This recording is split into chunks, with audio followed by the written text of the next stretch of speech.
Doctor Mohammad ইউনূসের যে চক্রান্তটা, এটা তো আজকের থেকে না, সেটা তো এখন বের হচ্ছে, অনেক তথ্যই আজ বেরিয়ে এসেছে, কাজেই আরো তথ্য বেরোবে যে কত ভাবে চক্রান্ত। যেদিন থেকে আমি ফিরে এসেছি, 15 আগস্ট বেঁচে গিয়েছিলাম আমি আর আমার একা ছেলে ফিরে এসেছি, যখন থেকে নেমেছি তখন থেকেই চক্রান্ত চলছে। কিন্তু সেই চক্রান্ত মোকাবেলা করে করে 5বার ক্ষমতা এসেছি, বাংলাদেশকে উন্নয়নশীল দেশ হিসেবে মর্যাদা উন্নীত করেছি। অপরাধটা কি আমার? হ্যাঁ, দেশ বিক্রি করতে চাইনি। বা কিন্তু করেন তো, আজকে যদি আমার বাবা সেন্ট মার্টিনে ঘাঁটি করতে দিত, বা আমিও যদি দিতাম, আজকে যখন ইরানে আক্রমণ করলো আর ইরান যখন পাল্টা আক্রমণ করছে, প্রত্যেকটা আমেরিকান ঘাঁটিতে তারা হামলা করছে, বাংলাদেশটা কি বাদ যেত? ওখান থেকে বাদ যেত না। তাহলে কি অবস্থাটা হতো? যে কোনো একজন রাজনৈতিক নেতার একটা দূরদর্শিতা থাকা দরকার, দেশপ্রেম থাকা দরকার। যারা ক্ষমতা থেকে আমাদেরকে হটিয়েছে তাদের কোনো দেশপ্রেম নেই, ক্ষমতাটা আর অর্থ নেই, আমাদের তো সেটা ছিল না। তবে আমার দৃঢ় বিশ্বাস যে বারবার তো বেঁচে গেছি, এবারও বেঁচে গেছি, এই বাংলাদেশ আবার আমরা ফিরে পাবো। আজকে পেশাধীন যখন ঐক্যবদ্ধ হয়েছে, এটাই সবসময় সব আন্দোলন সংগ্রাম সফলতা পায়, যখন পেশাধীন ঐক্যবদ্ধ হয়ে গিয়ে। 7ই মার্চ আমাদের মহান নেতা জাতির পিতা বঙ্গবন্ধু শেখ মুজিবুর রহমান যে ভাষণ দিয়েছিলেন, যে ভাষণ বিশ্ব ঐতিহ্যে স্থান পেয়েছে, সেই প্রামাণ্য দলিলে স্থান পেয়েছে। বাংলাদেশ আজকে স্বাধীন, আমরা স্বাধীনতা অর্জন করেছি। এই স্বাধীনতা অর্জন সে 1948 সালে ভাষা আন্দোলন থেকেই কিন্তু শুরু। বাঙালি জাতি, আমাদের সংস্কৃতি, আমাদের কৃষ্টি, আমাদের স্বাধীন সত্তা তা বিকশিত হবার যাতে সুযোগ পায়, সেদিকে লক্ষ্য রেখেই আমাদের মহান নেতা জাতির পিতা বঙ্গবন্ধু শেখ মুজিবুর রহমান তার জীবনটাকে উৎসর্গ করেছিলেন এবং দীর্ঘ সংগ্রামের পথ বেয়ে সমগ্র জাতিকে স্বাধীনতার চেতনায় উদ্বুদ্ধ করেছিলেন, ঐক্যবদ্ধ করেছিলেন। 7ই মার্চের ভাষণের সেই দিনটির কথা আমার খুব মনে পড়ে। এবং তার আগে থেকে আপনারা জানেন যে 1970 সালে যে নির্বাচনটা হলো, সেখানে অবশ্য ইয়াহিয়া খান আইয়ুবের যে পতন হয় আগরতলা ষড়যন্ত্র মামলার পরে, সেই পতনের পরে ইয়াহিয়া খান ক্ষমতায় আসে, আর এক মিলিটারি ডিক্টেটর। তবে সে কথা দিয়েছিল নির্বাচন দেবে, এবং সেই নির্বাচনের জন্য সে একটা লিগাল ফ্রেমওয়ার্ক অর্ডার জারি করে 1970 সালে। সেখানে কিন্তু অনেক অনেক কিছু লেখা আছে, এবং ক্ষমতাটা ওই প্রেসিডেন্টের হাতেই থেকে যায় ঘুরে ফিরে। তারপরেও বঙ্গবন্ধু শেখ মুজিব সিদ্ধান্ত নিলেন এই এলএফওর অধীনেই নির্বাচন করবেন। আমাদের অনেকে কিন্তু বাধা দিয়েছিল, অনেকে চায়নি ইলেকশনটা হোক এইভাবে, এই অবস্থায়। কিন্তু আমি জানি, আমি অন্তত সন্তান হিসেবে যতটুকু আমার বাবার কাছে শোনাবো, আমরা সবসময় আন্দোলন সংগ্রামে ছিলাম, তিনি একটা কথাই বলেছিলেন যে নির্বাচনের মধ্য দিয়ে এটাই সিদ্ধান্ত হবে যে সমগ্র বাঙালি জাতির পক্ষে কথা কে বলবে, বাঙালি জাতির নেতৃত্ব কে দেবে। কারণ তিনি পাকিস্তানিদের ভালো করে জানতেন, এবং এই নির্বাচনে যে আওয়ামী লীগ জয়লাভ করে আসবে, তারা ক্ষমতা দেবে না। ক্ষমতা যদি না দেয়, তাহলে আমাদের যে সশস্ত্র যুদ্ধে যেতে হবে তার প্রস্তুতিও তিনি নিয়েছিলেন। ওই 69 সালে জেল থেকে বের হয়ে আসেন যখন, তারপর তিনি লন্ডনে যান। আমার সৌভাগ্য ছিল আমি তখন লন্ডনেই ছিলাম, কারণ আমার বাবা মুক্তির পরেই আমি আমার স্বামীর সাথে এপ্রিল মে মাসের দিকে চলে যাই ইটালি। সেখান থেকে যেহেতু আমার স্বামী ডক্টর ওয়াজেদ একটা চাকরি পান লন্ডনে, সেখানে আমি যাই। তো সেই সময় বসে ওখানে প্রবাসীদের সঙ্গে আলোচনা, এবং মোটামুটি ভাবে নির্বাচন এবং নির্বাচনের পরবর্তী কি করণীয়, এবং যদি শান্তিপূর্ণভাবে ক্ষমতা হস্তান্তর না করে তাহলে যে সশস্ত্র বিপ্লবে যেতে হবে, তার সমস্ত প্রস্তুতি তিনি সেখানে বসে নিয়েছিলেন। এটা আমি অনেকবার বলেছি। 70 সালের নির্বাচনে সমগ্র পাকিস্তানে আওয়ামী লীগ একক সংখ্যাগরিষ্ঠতা পেল। এটাই মাথা খারাপ হয়ে গেল পাকিস্তানি হানাদার বাহিনী বা সামরিক জান্তাদের, কারণ তারা ওটা ভাবতেই পারেনি যে একটি দল এভাবে জয়ী হতে পারে, এটা তাদের ধারণার বাইরে ছিল। জাতীয় সংসদ বসবে, সংবিধান রচনা করবে, শাসনতন্ত্র রচনা করবে, এগুলি তো কথা দেওয়াই ছিল। কিন্তু 1 মার্চ যখন ঘোষণা আসলো যে 3রা মার্চে বাংলাদেশে, অর্থাৎ তখনকার পূর্ব পাকিস্তানেই এই জাতীয় সংসদের বৈঠক হওয়ার কথা, এটা বঙ্গবন্ধু শেখ মুজিবেরই সিদ্ধান্তে। তো সেই ঘোষণাটা দিয়ে দেওয়া হলো যে 3রা মার্চ জাতীয় পরিষদ বৈঠক হবে না, এটা গণপরিষদ হিসেবে সংবিধান রচনা করবে। স্টেডিয়ামে ক্রিকেট খেলা চলছিল, সঙ্গে সঙ্গে খেলা বন্ধ হয়ে গেল। সমস্ত দর্শক স্লোগান দিতে দিতে বের হয়ে আসলো, সব এক হয়ে গেল। এবং সেই থেকে 32 নম্বর বাড়িটা তখন এমন একটা বাড়ি, ওই জায়গা থেকে যা সিদ্ধান্ত আসে সেই সিদ্ধান্তই কার্যকর হয়। সমস্ত আওয়ামী লীগের নেতারা সেখানে কাজ করছেন অনবরত, এবং বঙ্গবন্ধু পূর্বানী হোটেলে তখন সমস্ত মেম্বারদের নিয়ে মিটিং ছিল, সেখানেই ঘোষণা দিলেন যে 7ই মার্চের তিনি ভাষণ দেবেন। এই ঘোষণা দেওয়ার সাথে সাথে সারা বাংলাদেশ থেকে কিন্তু মানুষ ছুটে এসেছে। এটা কল্পনাও করা যায় না যে এত অল্প সময়ের মধ্যে এত মানুষ চলে আসে। এবং ইতিমধ্যে সর্বক্ষণ আপনারা জানেন যে প্রত্যেকটা মানুষ মিছিলে মিছিলে 32 নম্বর সয়লাভ হয়ে যেত। 7ই মার্চের ভাষণের আগে অনেকে অনেক পরামর্শ দিয়েছেন, অনেকে অনেক কথা বলেছেন, অনেকে লিখিত কাগজও দিয়েছেন। যেদিন ভাষণ আমার এখনো মনে আছে, কথা আমি অনেকবার বলেছি, যে আমার মা সবাইকে বললেন যে এখন সবাই মাঠে চলে যান, আব্বাকে খাবার দিলেন, খাওয়ার পরে উনি ঘরে আসলেন, আমি আব্বার মাথার কাছে বসা, রেহানা পায়ের কাছে বসা, মা এসে মোড়াটা টেনে বসলেন, শুধু একটা কথা, যে অনেক কথা বলবে, তোমার মনে যে কথা আসবে, কারণ তুমি সংগ্রাম করেছো, তুমি জানো কি বলতে হবে, আর তোমার মনে যে কথা আসবে তুমি সেই কথাই বলবে, কারো কথা শোনার কোনো প্রয়োজন নাই। এই কথাটা মা বলছেন। এর পিছনে আরেকটু ঘটনা আছে, আমি বলি। ঠিক 6 মার্চ সন্ধ্যার দিকে সিরাজ আলম খান, আব্দুর রাজ্জাক সহ ছাত্র নেতারা এসেছিলেন, দোতলায় উঠে এসেছিলেন, কথা হচ্ছিল, আমি ওখানে ছিলাম। তখন সিরাজ আলম খান বারবার বলছে, নেতা কালকে কিন্তু স্বাধীনতার ঘোষণা দিতেই হবে, না দিলে সব মানুষ কিন্তু মানে হয়ে যাবে, ফ্রাস্ট্রেটেড হয়ে যাবে, কালকে ঘোষণা দিতেই হবে। বঙ্গবন্ধু শেখ মুজিব একটা কথা বলেছিলেন, একটা হাত সিরাজুল আলম খানের কাঁধে আর একটা হাত রাজ্জাকের কাঁধে রেখে শুধু একটা কথা বলেছিলেন, leader should lead the lad should not lead the leader. কি করতে হবে আমি জানি, যা তোদের যে কথা বলছি সেই কাজ কর। পরের দিন যখন যাবেন তখন তো মা ওই কথা বলে দিলেন, আবার শুয়েছিলেন, মাথাটার কাছে আমি বসে বসে মাথা হাত বুলিয়ে দিচ্ছিলাম। তারপর যখন সময় হলো তিনি রওনা হলেন, হাজি মোর্শেদ সাহেব ছিলেন যশোর, উনি গাড়ি চালিয়ে নিয়ে যাচ্ছিলেন, আমরাও আর একটা গাড়িতে উঠলাম, ডক্টর ওয়াজেদ সাহেব গাড়ি চালাচ্ছেন, আমি, রেহানা, আমার খালাতো বোন জেলি, আমরা সেই গাড়িতে। সেই ভাষণ আমাদের সৌভাগ্য হয়েছে ওখানে দাঁড়িয়ে শোনার। মাঠে কিছুক্ষণ ছিলাম, তারপর পিছনে পাশে এসে দাঁড়িয়েছিলাম গাড়ির কাছেই। ভাষণ শেষে তিনি যখন ফিরে এলেন আমরাও রওনা হলাম। আমি আসছিলাম ফুলার রোড দিয়ে, কিন্তু ওখানে ইঞ্জিনিয়ারিং ইউনিভার্সিটি এবং বিভিন্ন সমস্ত মানুষ ওখানে আমাদের গাড়ি ঘিরে ধরে স্লোগান দিচ্ছে, আমরাও নেমে তাদের সাথে স্লোগান দিলাম। কিছুক্ষণ স্লোগান দিলে বাসায় ঢুকলাম। ঢুকার সাথে সাথে আমি দোতলা দিয়ে ওঠার সাথে দেখি সিরাজুল আলম খান, আমাদের আব্দুর রাজ্জাক সহ তোফাল সবাই ওখানে দাঁড়ানো। সিরাজুল আলম খান বলছেন, নেতা এটা কি হলো, সব মানুষ ফ্রাস্ট্রেটেড হয়ে চলে গেছে, আপনি স্বাধীনতার ঘোষণা দিলেন না। আমি একটু অবাক হয়ে গেলাম। আমি সাথে সাথে আমি একটু কথাই বলে উঠলাম, আমি বললাম যে আপনি মিথ্যা কথা বলছেন কেন, মানুষ ফ্রাস্ট্রেটেড হবে কেন, আমরা তো এখন আসছি, আমাদের গাড়ি আটকালো, মানুষ মনে হচ্ছে খোয়ের মতো ফুটছে, তারা পেয়ে গেছে, তারা স্লোগান দিতে দিতে খুশিতে লাফাতে লাফাতে যাচ্ছে, তারা জানে যে তাদের কি করতে হবে সেটা তারা জেনে গেছে, তা আপনি এরকম মিথ্যা কথা বললেন কেন।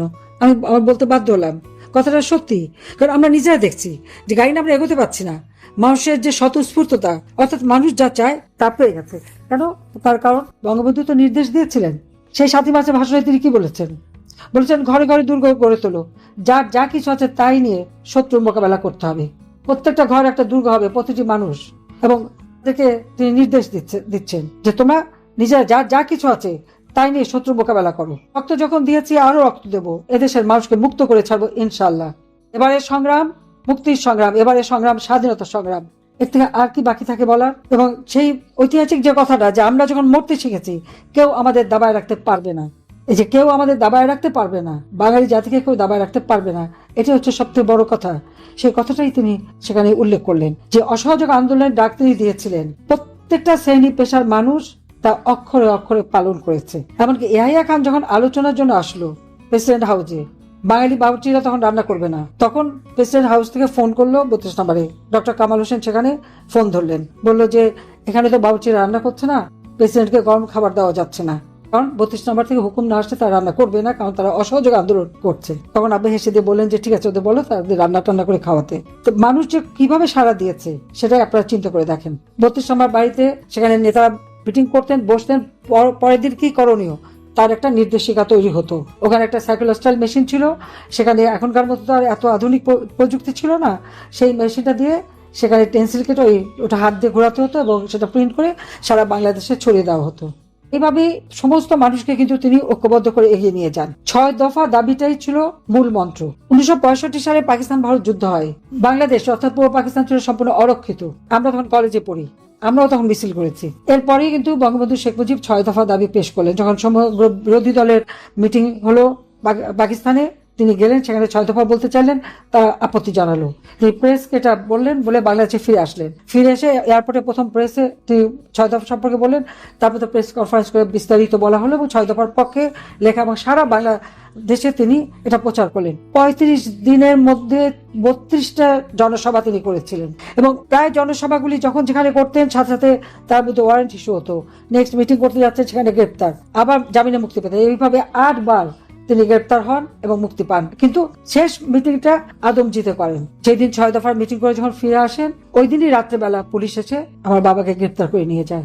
যখন কারাগারে বন্দী, 7ই জুন হরতাল ডাকা হলো, আমার মা কখনো সামনে আসেননি, কিন্তু সবসময় পর্দার আড়ালে থেকে তিনি কিন্তু খুব ভালোভাবে দলটাও গোছাতেন, ছাত্রলীগের দেখাশোনা করতেন, আন্দোলন সংগ্রামটাও করতে জানতেন। সেদিন প্রায় 11 জন মনুমিয়া সহ তারা শহীদ হলো। তারপরে আগরতলা ষড়যন্ত্র মামলা 18ই জানুয়ারি 68 সালে ঢাকা কেন্দ্রীয় কারাগার থেকে মুক্তি দিয়ে ঢাকা ক্যান্টনমেন্টে বন্দী করা হলো।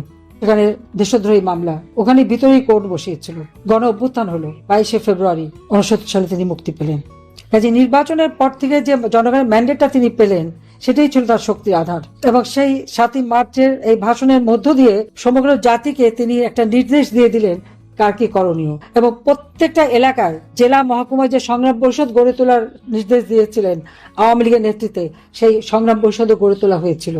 25শে মার্চ পাকিস্তানি হানাদার বাহিনী যখন নিরস্ত্র বাঙালির উপর হামলা করলো, পূর্ব পরিকল্পনা অনুযায়ী সঙ্গে সঙ্গে বঙ্গবন্ধু শেখ মুজিব তার স্বাধীনতার ঘোষণাটা দিলেন। পিলখানায় সুবেদার মেজর শওকত আলী এবং তার সাথে 3 জন সঙ্গী নিয়ে তিনি অপেক্ষা করছিলেন যে এখান থেকে সিগন্যাল যাওয়ার সাথে সাথে এই ভাষণটা তিনি ওয়্যারলেস এর মাধ্যমে প্রচার করে দেবেন। আরেকটি ওয়্যারলেস এর সেট ছিল বলদা গার্ডেনে, সেখানে এক ইঞ্জিনিয়ার সাহেব ছিলেন, তার দায়িত্ব ছিল। সঙ্গে সঙ্গে তিনি ওটা প্রচার করলেন। প্রচার করার পরে তিনি আবার ফোন করলেন যে আমি কি করবো, বললেন যে মেশিনটা ফেলে দিয়ে তুমি সরে যাও, কারণ তখন পাকিস্তানি হানাদার বাহিনী নেমে পড়েছে। সুবেদার মেজর শওকত আলী কিন্তু বাঁচতে পারেনি। পিলখানা যখন আক্রমণ করলো তারা কয়েকজন ধরা পড়লো, দিনের পর দিন অত্যাচার করে তাদেরকে হত্যা করেছে। তার মেয়ে রাজশাহী বিশ্ববিদ্যালয়ের শিক্ষক ছিলেন। আমি আসার পরে তার সাথে আমার পরিচয় এবং তাকে আমি খুঁজে বের করেছিলাম। কাজে আমি আমার যখন ক্ষমতা আসি, তখন বিডিআর এর যিনি ছিলেন তখন তাকে দিয়ে আমি তাকে খুঁজে বের করেছিলাম। কাজে এইভাবেই কিন্তু এই স্বাধীনতা 7ই মার্চের একটা অবদান। জ্যাকব ফিল্ড তার 2500 বছরের সমস্ত বক্তৃতা, যে বক্তৃতা জনগণকে উদ্বুদ্ধ করেছে, স্বাধীনতার চেতনা উদ্বুদ্ধ করেছে, সেই তার গবেষণায় 7ই মার্চের ভাষণটা স্থান পেয়েছে জনগণকে উদ্বুদ্ধ করার জন্য। আমাদের মুক্তিযুদ্ধে যারা অংশগ্রহণ করেছেন তাদের প্রেরণা ছিল, শক্তি সাহস জুগিয়েছে এই ভাষণ। ওই দুটি কথা, এবারের সংগ্রাম মুক্তির সংগ্রাম, এবারের সংগ্রাম স্বাধীনতা সংগ্রাম। স্বাধীন বাংলা বেতার কেন্দ্র থেকে নিয়মিত এটা প্রচার করা হতো। সেই বাঙালি জাতির জনক বঙ্গবন্ধু শেখ মুজিবুর রহমানের নেতৃত্বে স্বাধীনতা অর্জন করেছে। দুর্ভাগ্য আমাদের, স্বাধীনতার সুফল যখন জনগণের দৌড়ে পৌঁছে দেবেন, যখন সমস্ত কিছু তিনি করলেন, বাংলাদেশটাকে স্বল্পোন্নত দেশে উন্নীত করলেন, 9% প্রবৃদ্ধি অর্জন করলো বাংলাদেশ, তখনই 1975 সালে 15 আগস্ট নির্মমভাবে হত্যা করা হলো। যে বাড়ি থেকে স্বাধীনতার ঘোষণা দিয়েছেন, যে বাড়ি থেকে অসহযোগ আন্দোলন পরিচালনা হতো, যে বাড়িতে থেকে 6 দফার প্রচারে তিনি যেতেন, সেই বাড়িটা 5ই আগস্ট 2024 আগুন দেওয়া হলো। যুবদলের এক নেতা রোমান হাওলাদার নাম, সে আগুন দিল। আর 5 ফেব্রুয়ারি 2025 ওই বাড়িটাকে বুলডোজার দিয়ে ভেঙে সেখানে ইসলামিক পতাকা তোলা হলো। শুধু তাই না, এখন পুরো বাড়িটা লুটপাট, ধ্বংসস্তূপের উপর কিছু ভাঙা ইট পড়ে আছে। সেই ভাঙা ইটকেও এদের অনেক ভয়। ডক্টর মোহাম্মদ ইউনূসের যে চক্রান্তটা, এটা তো আজকের থেকে না, সেটা তো এখন বের হচ্ছে। অনেক তথ্যই আজ বেরিয়ে এসেছে, কাজেই আরো তথ্য বেরোবে যে কত ভাবে চক্রান্ত। যেদিন থেকে আমি ফিরে এসেছি, 15 আগস্ট বেঁচে গিয়েছিলাম, আমি আর আমার 21 সালে ফিরে এসেছি, যখন থেকে নেমেছি তখন থেকে চক্রান্ত চলছে। কিন্তু সেই চক্রান্ত মোকাবেলা করে 5 বার ক্ষমতা এসেছি, বাংলাদেশকে উন্নয়নশীল দেশ হিসেবে মর্যাদা উন্নীত করেছি। অপরাধটা কি আমার? হ্যাঁ, দেশ বিক্রি করতে চাইনি। বা চিন্তা করেন তো, আজকে যদি আমার বাবা সেন্ট মার্টিনে ঘাঁটি করতে দিত, বা আমিও যদি দিতাম, আজকে যখন ইরানে আক্রমণ করলো, আর ইরান যখন পাল্টা আক্রমণ করছে, প্রত্যেকটা আমেরিকান ঘাঁটিতে তারা হামলা করছে, বাংলাদেশটা কি বাদ যেত? ওখান থেকে বাদ যেত না। তাহলে কি অবস্থাটা হতো? যে কোনো একজন রাজনৈতিক নেতার একটা দূরদর্শিতা থাকা দরকার, দেশপ্রেম থাকা দরকার। যারা ক্ষমতা থেকে আমাদেরকে হটিয়েছে তাদের কোনো দেশপ্রেম নেই, ক্ষমতাটা আর অর্থ লোক। আমাদের তো সেটা ছিল না। তবে আমার দৃঢ় বিশ্বাস যে বারবার তো বেঁচে গেছি, এবারও বেঁচে উঠছেন, এই বাংলাদেশ আবার আমরা ফিরে পাবো। আজকে পেশার দিন যখন ঐক্যবদ্ধ হয়েছে, এটাই সবসময় সব আন্দোলন সংগ্রাম সফলতা পায়, যখন পেশার দিন ঐক্যবদ্ধ হয়ে এগিয়ে আসেন। আপনাদের আবারও ধন্যবাদ জানাচ্ছি যে সাহস করে আবার এসেছেন, দেশগুলো অত্যাচার নির্যাতিত হয়েছেন। ইনশাল্লাহ আগামী দিনে মুক্তি আসবে। সবাইকে ধন্যবাদ। জয় বাংলা। তো আজকে এই পর্যন্তই, কিন্তু প্রশ্নগুলো এখানেই শেষ নয়। এই দেশ, এই রাজনীতি, এটা আমাদের সবার। আপনি, আমি, আমরা সবাই মিলে গড়ে তুলব সচেতনতার একটা মঞ্চ। আপনার ভাবনা, আপনার চিন্তা এবং আপনার মতামত আমাদের দরকার। তাই কমেন্টে লিখে জানান এই মুহূর্তে আপনি কি ভাবছেন এবং আপনি কোন দিকে তাকাচ্ছেন। রিপাবলিক অ্যান্ড পলিটিক্স কেবল খবর বা বক্তব্যের জায়গা নয়, এটা একটা ভিন্ন মতের প্ল্যাটফর্ম। এখানে প্রশ্ন করার সাহস আছে, সত্যের পেছনে ছুটে চলার স্পর্ধা আছে। চ্যানেলটি ভালো লাগলে অবশ্যই সাবস্ক্রাইব করে পাশে থাকুন, কারণ একটা ক্লিকেই হতে পারে হাজারো অন্ধকার ভেদ করে আলো খোঁজা শুরু। ফিরছি পরের পর্বে আরও খোলামেলা বিশ্লেষণ নিয়ে। সে পর্যন্ত সবাই ভালো থাকুন, সুস্থ থাকুন। আল্লাহ হাফেজ।